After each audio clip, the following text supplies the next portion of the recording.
Welcome, السلام علیکم۔ جو کام ایسا شروع کیا جائے جس میں کوئی بھی حکمت عملی نہ ہو تو سمجھ جاؤ ایسا کام مصیبت اور آفت کے سوا کچھ بھی نہیں۔ ایسے کام میں خسارہ ہی خسارہ ہے۔ جو انسان اپنے والدین کو مسکرا کر دیکھتا ہے وہ اپنے مقدر میں جنت لکھوا لیتا ہے۔ استاد کی نصیحت کو فراموش کر دینا ایک بہت بڑی آفت کو اپنی طرف مائل کرتا ہے۔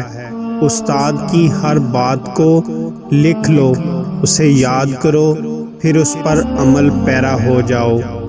جو شخص غم اور خوشی کو بھول جائے اس کے لیے آسمان کی خوشیاں اس کے قدموں میں آ جاتی ہیں۔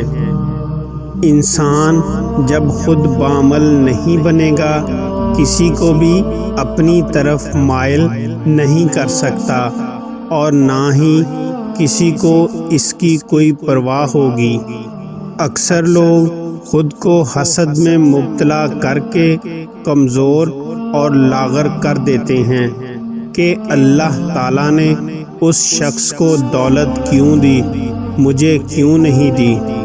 یہ ضروری نہیں ہوتا کہ جس کی شکل اچھی ہو اس کی سیرت بھی اچھی ہوگی۔ اکثر لوگوں کی شکلیں بہت اچھی اور سیرت بہت کڑوی اور بری ہوتی ہے۔ گھر پر جادو کی 3 علامتیں۔ نمبر 1، خواب میں اندھیرا نظر آنا۔ نمبر 2، پاؤں کے انگوٹھے میں اچانک درد اٹھنا۔ نمبر 3، آدھے سر کا درد بار بار اٹھنا۔ اصل بہادر وہ بندہ ہے اگر اسے خوشی ملتی ہے تو وہ خوش نہیں ہوتا، اگر اسے کوئی غم ملتا ہے تو وہ غمناک نہیں ہوتا۔